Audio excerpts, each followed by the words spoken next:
Lectura del Santo Evangelio según San Mateo.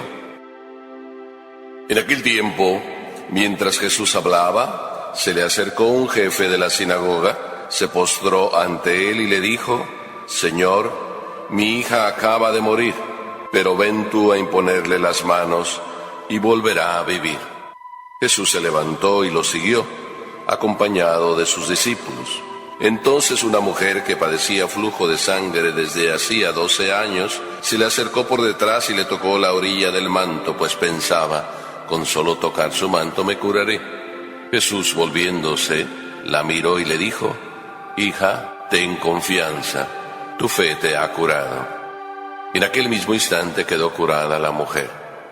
Cuando llegó a la casa del jefe de la sinagoga, vio Jesús a los flautistas y el tumulto de la gente y les dijo: Retírense de aquí, la niña no está muerta, está dormida. Y todos se burlaron de él.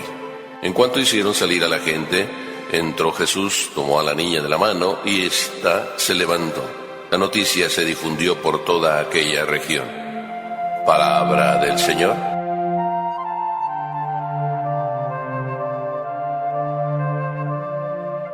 La historia nos cuenta que había un rey y que el rey tenía un siervo a quien quería muchísimo. Y un buen día estaba el rey en una de sus audiencias y de repente llega corriendo el siervo, todo asustado. El rey le dice: ¿pero qué te pasa? Majestad, en el jardín se me apareció la muerte. Y entonces el rey fue al jardín a buscar a ver si encontraba la muerte, y el rey se encontró con la muerte. ¿Por qué andas asustando a mis siervos? Y entonces la muerte le respondió: me he sorprendido que dentro de 2 horas tengo una cita con él en la ciudad vecina. Todos tenemos nuestra hora exacta, yo no se la voy a adelantar a nadie, cada uno tenemos nuestro momento. Pero lo más importante que nos revela este evangelio es que sin Cristo la vida es muerte. Y algunos de nosotros podemos ya vivir como muertos, y vivir como muertos ambulantes. Y en este mundo hay muchos muertos ambulantes por las calles. Y no solo son muertos porque no tienen la verdadera vida, sino además manifiestan serlo con las caras que uno ve. Yo me encuentro todos los días personas a quienes tengo que decirles: sonríe, la vida no es tan amarga. A veces nosotros podemos parecer muertos en vida cuando Cristo no está con nosotros. Pero dicho también de otra manera, también podemos vivir tristes cuando nuestra vida no lleva amor. Y a todo uno le puede encontrar sentido, aunque haya dolor, cuando hay amor. Yo estaba diciéndoles ayer que todos, cuando tienen un gran amor por su mujer, no importa cómo sea su mujer, le dicen cosas preciosas. Y es que cuando hay amor o Cristo está en nuestra vida, la vida entonces empieza a tener sentido. Sin embargo, en el caso que nos cuenta el Evangelio, dice que un personaje importante. Sin embargo, el Evangelio paralelo de Marcos dice que era Jairo, el jefe de la sinagoga. El Evangelio de Marcos dice que la niña no estaba muerta, que estaba muy enferma y a punto de morir, y que el jefe fue a pedir: ven que mi hija está muy enferma. Y cuando ya iban de camino hacia la casa, llegaron los criados del jefe y se adelantaron y le dijeron así como a solas: ya murió, no molestes al Señor. Y el Evangelio de Marcos dice que Jesús como que se hizo el que no oyó, pero oyó, y le dijo así también a solas a Jairo: no te preocupes, tu hija vivirá. En este Evangelio dice: mi hija ha muerto, ven a ponerle la mano. No sé qué hubiera oído este Jairo de Jesús, pero seguramente había oído que Jesús imponía mucho las manos. Impone las manos a este leproso, impone las manos a este ciego, impone las manos a este mudo y quedan curados. Entonces él dice: ven a ponerle las manos encima para que mi hija quede curada. La fe de este hombre era tal que vino y se arrodilló. No solo se arrodilló, sino además le dijo: mi hija acaba de morir, pero ven tú a imponerle las manos y volverá a vivir. La muerte sin Cristo es clara. Por eso qué importante es que nosotros descubramos que Cristo siempre es la vida de nosotros, y cuando Cristo está en nuestra vida, la vida se vive de una manera tal, ni siquiera dolores hay, Pero el Evangelio continúa diciéndonos que mientras iba de camino, una mujer que sufría ya 12 años flujo de sangre, no fue a pedirle, simplemente ella se decía, si le toco el manto, seguramente me curaré. Es el mismo comportamiento de Jairo. ¿La fe de esta mujer era fe o era brujería? ¿La fe de Jairo era fe o era brujería?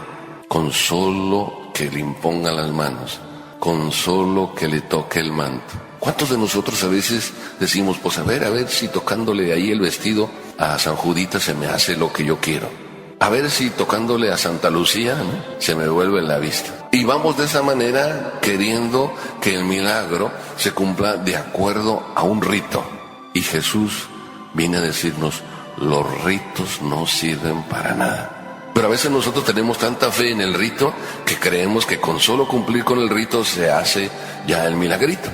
Yo a veces me sorprendo de cómo las personas hacen tantos sacrificios para hacer un rito que luego no son capaces de hacer un sacrificio para vivir el rito del sacrificio eucarístico. Hay quien viene a misa, pero solo pasa por la misa, porque viene y deja su ramo de flores, viene y le da sobada al santo de su devoción, y mientras la misa sigue ahí realizándose, él entra y sale como si no hubiera misa. Para él, tocar el santo es más importante que tocar al santo con mayúscula.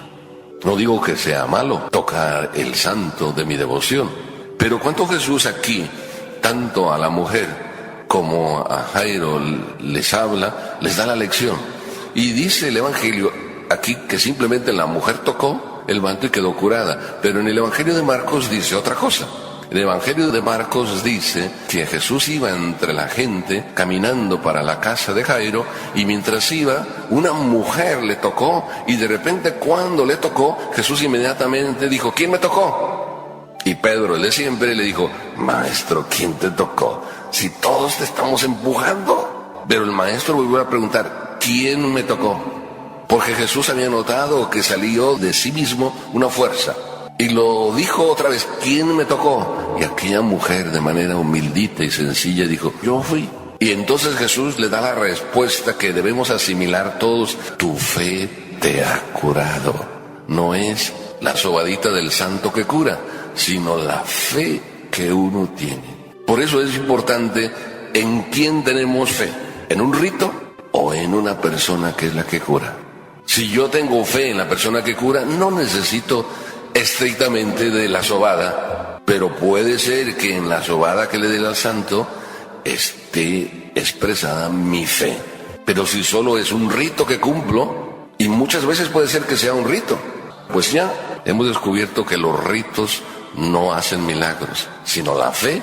Para terminar diciendo, después de que Jesús llega a la casa y todos ahí están lloriqueando porque ha muerto, dice Jesús, no está muerta, y se ríen de él. Esta niña no está muerta, y se ríen de él. Claro, será lógico que se rieran. Estaba muerta.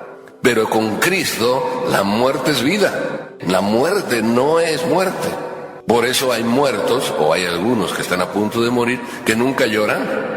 Todo el mundo se pone triste por ver al papá, al abuelo que está muriendo, y él es el único que contenta todo. Y todavía recuerdo a uno que fui a atender, estaba en su casa.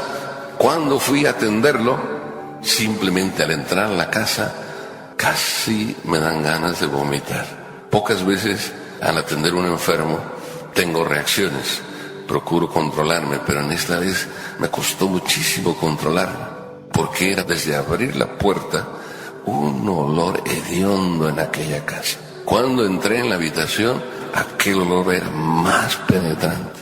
Y cuando fui a atender al enfermo, aquel enfermo era la mitad sonrisa y la otra mitad podredumbre.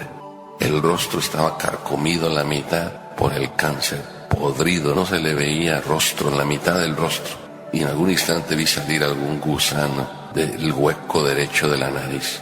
Y aquel señor sonriendo y diciéndome a mí que les dijera a sus hijos que él estaba muy bien, que no tenían por qué estar llorando. Dígales, padre, yo estoy muy feliz. Y yo le dije, pues con razón está usted tan feliz, con tanto santo que tiene aquí, y a la Virgen de San Juan aquí que le protege. y continuó diciéndome, dígales que yo estoy muy bien. Ni se quejaba de nada. Debería tener unos dolores tremendos, pero no se quejaba de nada. Tenía la vida, a Cristo, a su Virgen. Y aquello que parecía muerte, no era muerte, era vida. Hasta el punto que al día siguiente murió y me llamó también la hija. ¿Quiere venir, padre, otra vez antes de que venga la funeraria a llevarse el cuerpo? Ya van a estar todos mis hermanos y toda mi familia. Y ahí volví a decirles a todos, él me ha dicho, para los que no estuvieron aquí, que les dijera que él estaba muy feliz, que no tienen por qué estar llorando. Y de repente uno de los hijos, que era el que más lloraba en el día anterior, dijo, mi padre murió como gallo de pelea, luchando hasta el último momento. Cuando hay vida, y Cristo es la vida, entonces la muerte a nadie nos debe dar miedo. Es más, algunos hasta debemos estar deseando ya, pues si Dios quiere ya que me lleve. ¿No dicen muchas veces ustedes después de una confesión, pues ahora sí que me lleve el Señor? ¿O no dicen muchas veces, que me agarre confesado a la muerte? ¿Qué están diciendo con esa expresión? Que quieren que cuando hay vida en ustedes, les agarre la muerte. Porque cuando hay muerte en ustedes, mejor que la muerte ni se presente. Y en el corazón puede haber muerte, porque el corazón puede palpitar, pero el alma puede estar muerta. Y el corazón puede estar pachucho, ya medio viejujo y casi ya ni funciona, pero el alma puede estar llena de vida. Y entonces si eso es que en nuestra vida siempre hay vida, porque Cristo es la vida. Y vale la pena que Cristo la vida sea siempre.